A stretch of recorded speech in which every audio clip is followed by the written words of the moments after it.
Hi, I'm Tiffani Patlan, host of the Tiffani Talks Health and Wellness podcast, where I discuss tools, tips, and techniques to heal your mind, body, and soul.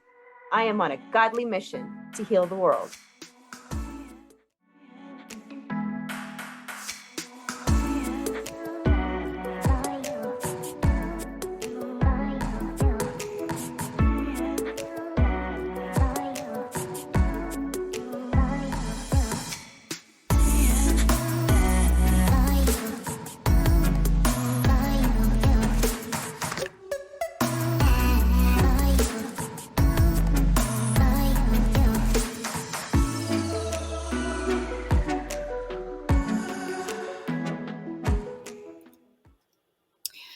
So today I will be talking about December depression and loneliness. It's like those two go hand in hand. I'm betting a lot of you are quite familiar with those feelings of loneliness and depression, especially here in December around the holidays. It may have already started for you, in November with Thanksgiving and everything. But in lieu of being December 1st, I wanted to hone in on Christmas time and just, the issues that we endure around this time, especially if we have no friends or family, if we just don't have those go-to people, that safety net. And it'll be really hard because you look at these people. I know I've done this in the past. I've seen big, huge families that seem so happy and they're just together. Everybody brings a plate, a dish, and everybody's hugging and happy and joking. And it's such a beautiful thing. And I know that we can tend to ask ourselves those questions. I wish that were me. Why can't that be me? Why can't that be my life? I wish I had that life. I wish I had a family, and so on and so on and so on. But that right there, my friends, is what I call a big fat trap. When you start noticing that these feelings and thoughts are starting to consume you, that's when you need to become self-aware and just stop, pause, and flip the script. Somewhere in our past, it could have been from some abuse or just being mistreated or, different types of things. But somewhere in our past, our mind took control, and it prevents us from doing things, feeling, thinking, acting the way that we really want.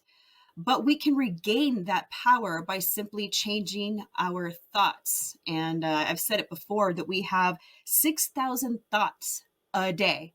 So it might not be easy, but don't let that, discourage you, because it's just like anything else. I don't say practice makes perfect because, nothing is perfect. I say practice makes things better because that is more realistic. So I encourage you to focus on all the good. Easier said than done, but like I said, continue practicing that. When you notice that your brain is starting to have those feelings, it's like it's taking you on this ride and you just got to get off the ride. Don't sit in that ride and continue going through the whole movie in your head of all this sadness, because then what happens, is that you end up going down. At least that's what I remember. I remember just little by little, it just like, I just started feeling down. Just that depression just starts pulling you in. Oh, next thing you know, you're on the bottom. So you can prevent that just by using self-awareness. When you start noticing that, change your thoughts, get up and do something else, watch something positive, have affirmations. If you notice there's something in your head, like a statement or a thought that you keep saying, I would encourage you to, even if you have to, get a Post-it note, get something right on your mirror, the opposite of that, or put it in your phone. Whatever you need to do, there's a voice memo. And I feel like we don't use that enough because we're always on our phones. Well, there's a voice app. If you know that there's times where you get lonely, you can even record a little something to yourself that says, hey, Tiffani, I know you're feeling lonely right now, but just remember, that is probably because XYZ, you are not alone. You have your creator, whether you've established a relationship yet with him or not, he's there for you.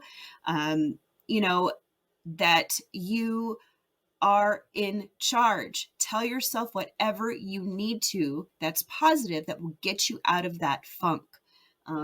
But 9 times out of 10, there could be a deeper rooted cause. So it's really important to also try to identify that so you can heal and you will have more tools in your toolbox to get through things as they come your way. I myself actually experienced some sadness around Thanksgiving this past year. Actually, it happens every year, since I haven't been in no contact with my mother. It's the reason why I feel this way about Thanksgiving is because in the past it seemed like no matter where I was, no matter where my older brother was, we always ended up flocking to wherever my mother was living at that time, and we would have a Thanksgiving dinner. And I remember her and I cooking together, and that was something that I cherished, with my mother. Those of you who know my story and have read my book, her and I did not have the very best healthy relationship. I did not have that nurturing and stuff that I needed when I was growing up. And I've done so much healing work around this that I think that's why I don't get into that super deep depression like I used to. Because now what I experience is the sadness. Because I'm not with her, because I don't have that family feeling, because we don't get to cook like we used to. And it was just something bonding that we did that was really special to me in my heart. But it's a positive memory that I think of around Thanksgiving. And I do feel a pang of sadness, but that's it. It doesn't manifest into depression or crying episodes or anything like that. And my friends, that's the power of healing. And you can have that too in your life. That's why I share that, not to boast, but because I want you to know that I'm not special in that regard. We all can have these feelings. It's just a matter of identifying the root cause of the problem and healing it, and then moving forward with new tools in our toolbox. I actually remember getting upset around Thanksgiving because I wanted everybody in the kitchen cooking, not just me and my mom, but everyone, because we're all having, Thanksgiving dinner together. And yet here's my three brothers over there, watching the football game because the Cowboys played. That's my family is all about the Cowboys, the Dallas Cowboys. They always have been, and they always play on Thanksgiving. So where do the guys go? To sit in front of the TV. And I'm over here thinking, this is a family holiday, guys. Come on, let's get together. Like, we should all participate. Go cook some rolls over there. Hey, you go make the cranberry sauce, or you know what I mean? Like, let's get involved. Let's do this as a family. I've always been that way, though. I've always been super duper family oriented. And sometimes I wonder if I got that from when I was a small, young little girl, when I was reading, and I used to read those Bernstein Bear books. Those were my absolute favorite. But like I mentioned before, ever since I set those healthy boundaries with my mother, I haven't seen her. So now I'm experiencing those moments of sadness, which I can handle. It's okay. I understand. So it's easier for me to move on. Now, when it comes to Christmas this year looks very, very different to me, and it feels different to me for a multitude of reasons. One of them being that I have my newfound faith that I'm super duper proud of. So Christmas means something different to me. But the other reason why Christmas looks different to me is because I lost my grandfather this past year in June, somewhere in end of June, or July or August. I'm sorry. I see right there. I felt as soon as I started talking about this, I just got this huge wave of sadness.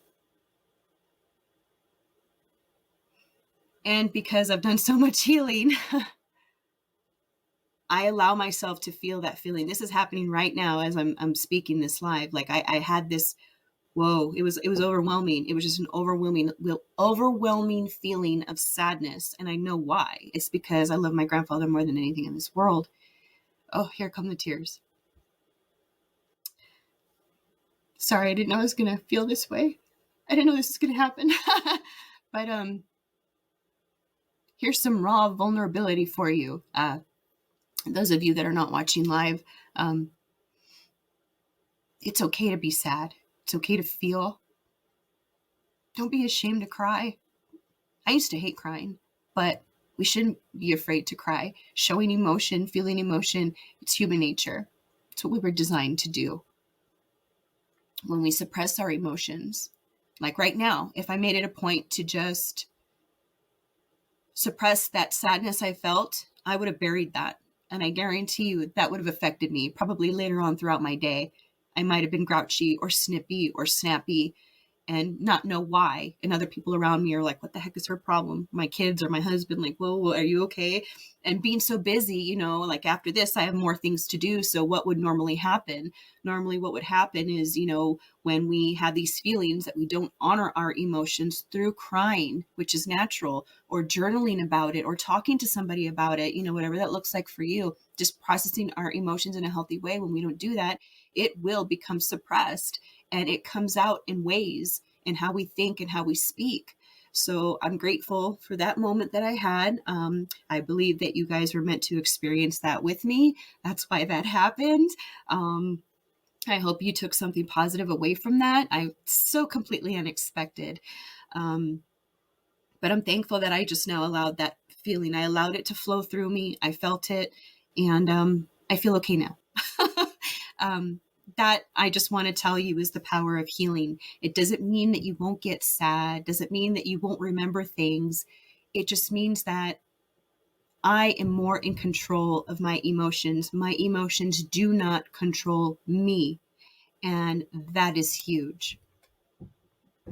I do, in a small way, have a sense of loneliness because, you know, my grandfather's not here anymore, but that doesn't mean that I'm alone. I know I'm not alone. In reality, I'm not alone, right? You know, I have a family. I have my husband and my 3 sons, but when I stop and think about my grandfather, it hurts my heart, and it makes me want to cry, because that's a natural response to when you're sad, especially deeply sad, especially about somebody that you lost. And I do, that immediate emotion of loneliness. I could feel it, but in my head, I know that that's not the reality of what's, you know, happening. It's just a feeling because he's not here anymore. So if we can control those thoughts in our head and understand what's going on, why it's happening, it's easier for us to get through these things and to move forward. Otherwise, I'd be a blubbering mess right now, and I would not be able to continue this episode. So now I want to get into the research of depression and loneliness.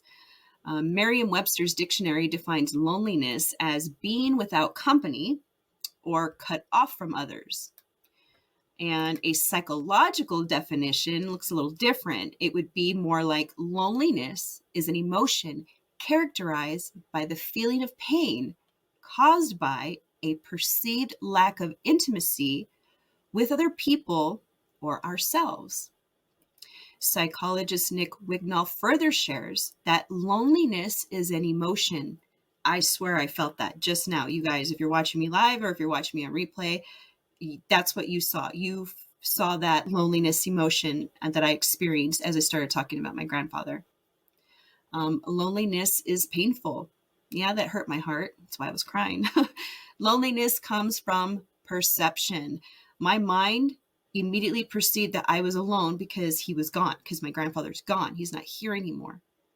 But that's not reality. That was just my initial perception of everything, but that's not reality. Loneliness is about lack of intimacy. So there's also several factors that cause loneliness. For one person, being in a relationship with someone who has a hard time communicating could be the cause of their loneliness. And I have experience in that as well. My husband and I had the hardest time. You know, it's just, we kept trying, and our marriage was such a struggle, not because we didn't love each other, not because we didn't want to be with one another, but because we had so much, you know, unhealed trauma in our lives that we had not healed because we didn't know it was there to heal. Like, we were so oblivious to so many things. But now that we know better, we're doing better. But there was a time where our communicating, we just could not communicate. And that's what I would say. I would say those specific words, that I felt so alone in my marriage. And that was because of lack of communication. And I no longer feel that way. And again, I am so grateful because my husband and I are, you know, enduring so much healing, and it's such a beautiful thing. For other people, being abused as a child could be the cause of loneliness. And again, that's something else that I can relate to because I myself was abused as a child.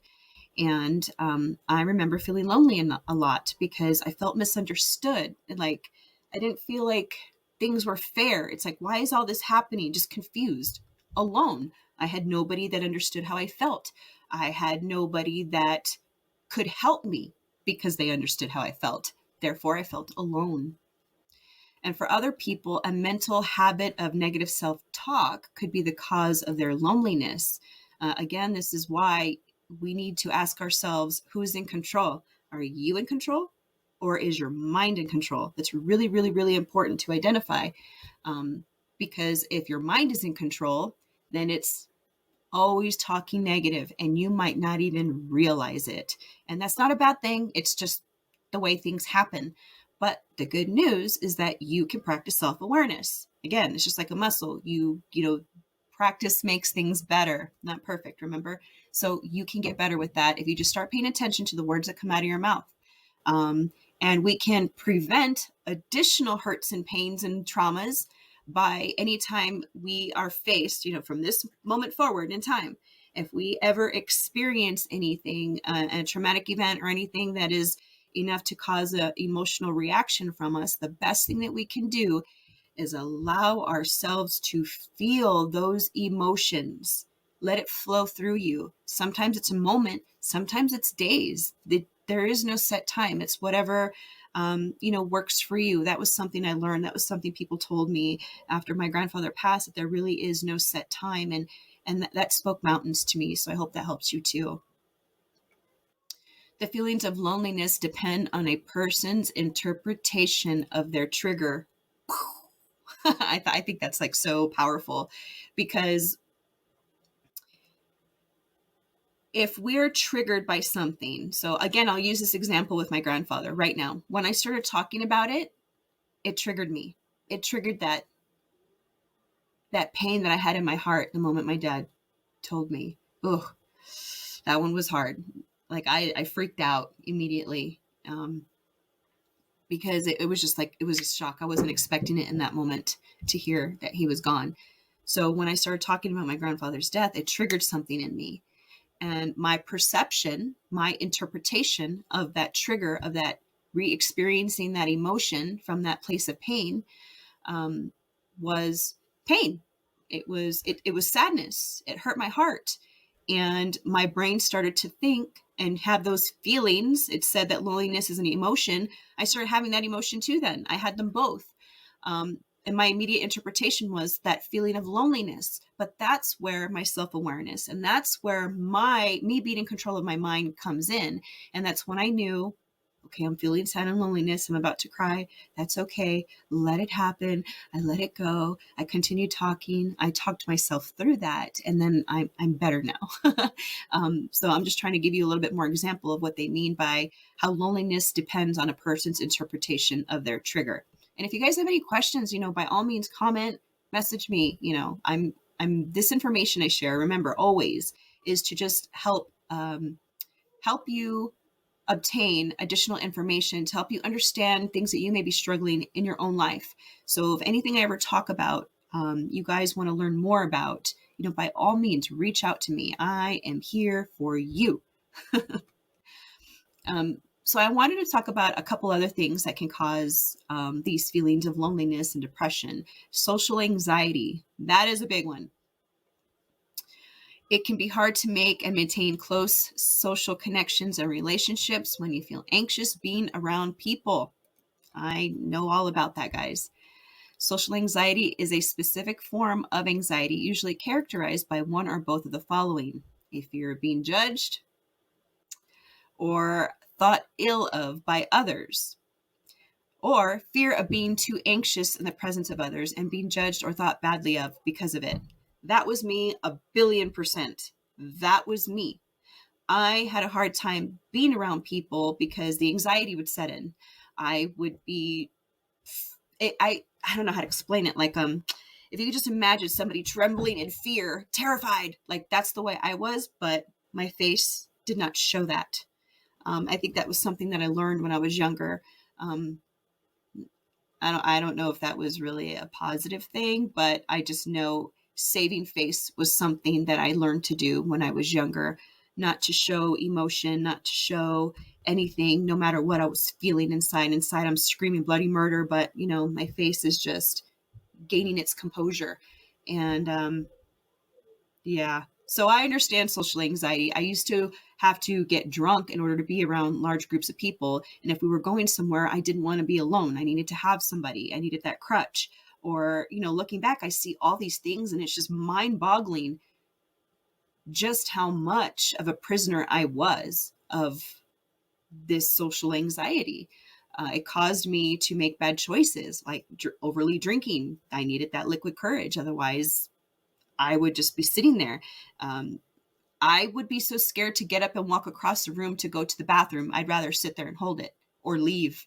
Like, that's how bad it was. It was really bad. Oh, but you get that liquid courage in me, and whoo, I'm walking through. I'm like, feeling like I'm A-okay. But wow, I was so misguided.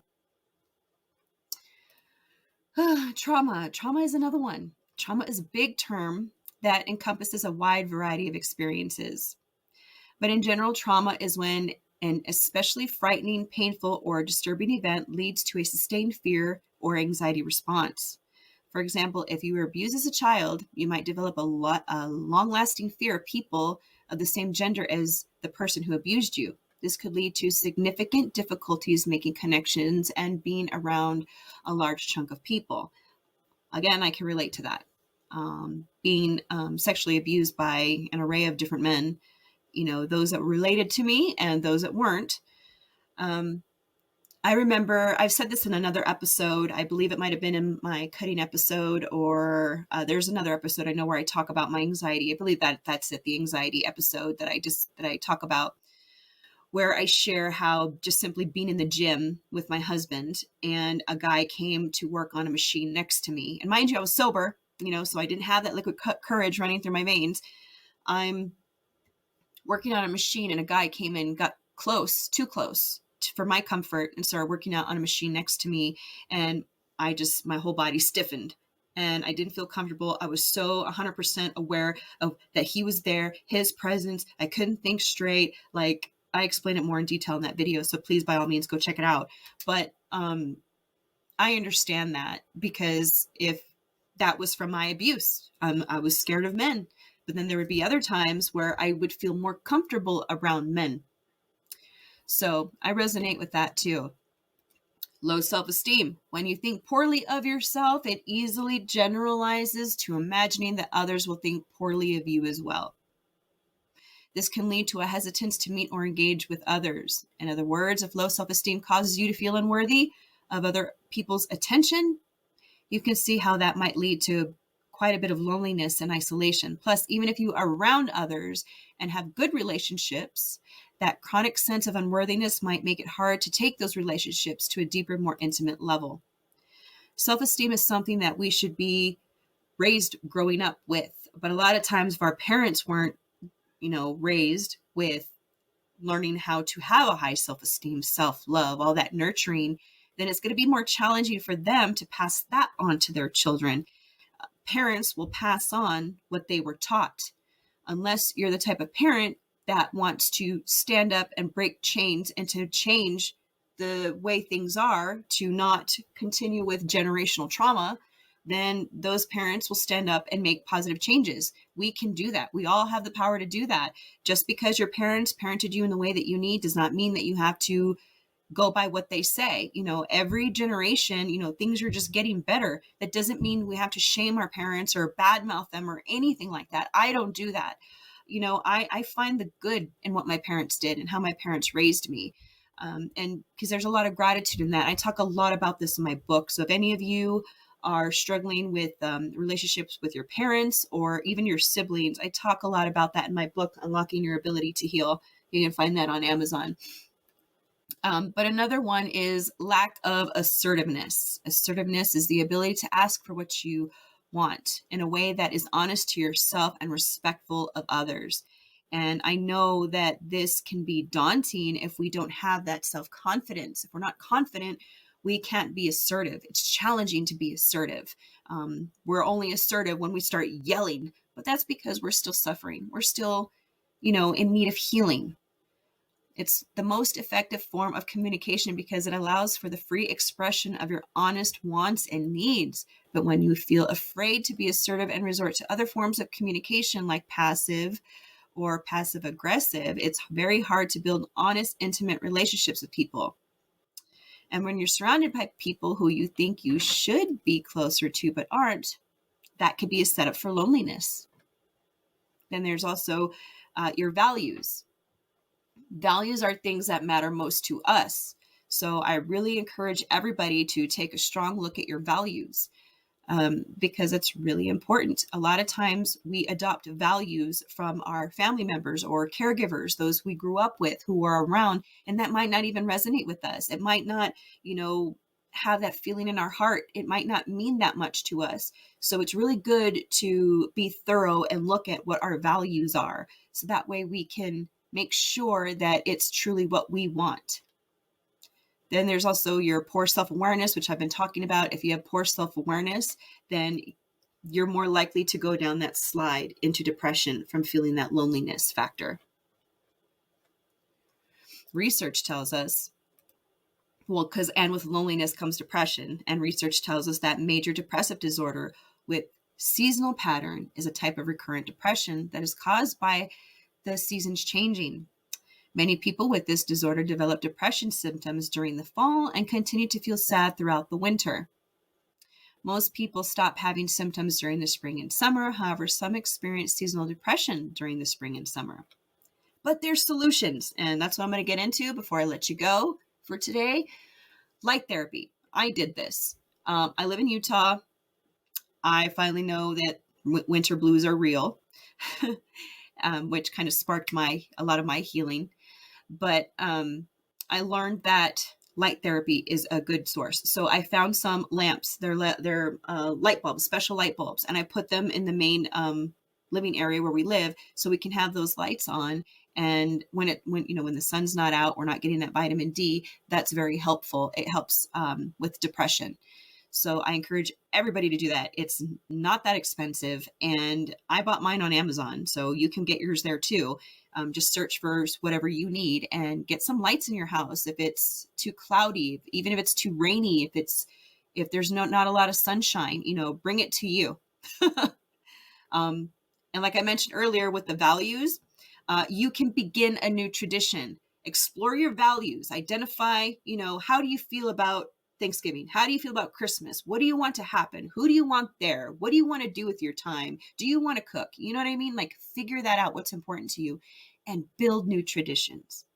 And then if you do feel lonely, the best thing you can do is get up, get dressed, and go volunteer. Go find a place where you can be around people and you can make a difference in this world. You can donate your time. You can help other people. I'm a Bless ambassador, so I encourage everybody to go out there and download the Bless app, because that is an easy way for you to be able to help other people. If somebody else is lonely on there, maybe you two can get on the phone or a chat or email or Zoom, whatever you feel comfortable doing. And now you two are no longer alone. You guys can talk to each other, make a new, friendship. And then, of course, getting back in nature is always super duper helpful, because nature, just simply being in nature is an easy way to just connect spiritually, which is super healthy. And then make sure you set healthy boundaries. Say no to holiday pressures. If there's people around you in your life that bring you down, acknowledge that. Do what you have to do. Setting healthy boundaries does not mean you need to pay attention to how it makes another person feel. You would be doing this solely and completely for you, for your mental health, okay? Not for anybody else's. I set healthy boundaries with my mother. I love her. I miss her. I forgive her for everything. I understand.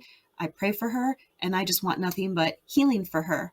But that doesn't mean that there's any hate, there's anything going on there. Now on her end, that might be different, but I don't need to look over there. I just need to stay focused on me. So those are a couple ideas for you guys, and I hope that helps you, because you can be happy during the holidays. There's no reason why we need to suffer through the holidays. There's no reason why the holidays need to be looked at as negative. There's really not. If we don't like something, we have the power to change it. If you do not like that you're feeling depressed and lonely during the holidays, I encourage you, try some of these things out. Make phone calls, research, find a friend that you could go with to volunteer if you're feeling nervous. Do what you can. Don't look at all the things that you can't do. Look at all the things that you can do and give. Put that out there. By blessing others, you will be blessing yourself. So as we come to the end of the show, I want to say thank you to everybody listening and watching today's episode. Please comment with what resonated with you, and invite your friends and family to like and follow on Facebook. You can also subscribe on YouTube and listen on all major podcast platforms at your leisure. And I appreciate those reviews, so thank you for that. And I just want to remind you, as I leave for today, that whatever you're feeling, help somebody else that might be feeling that same way, because then you'll be helping yourself. And I'm Tiffani Patlan, signing off to the next episode.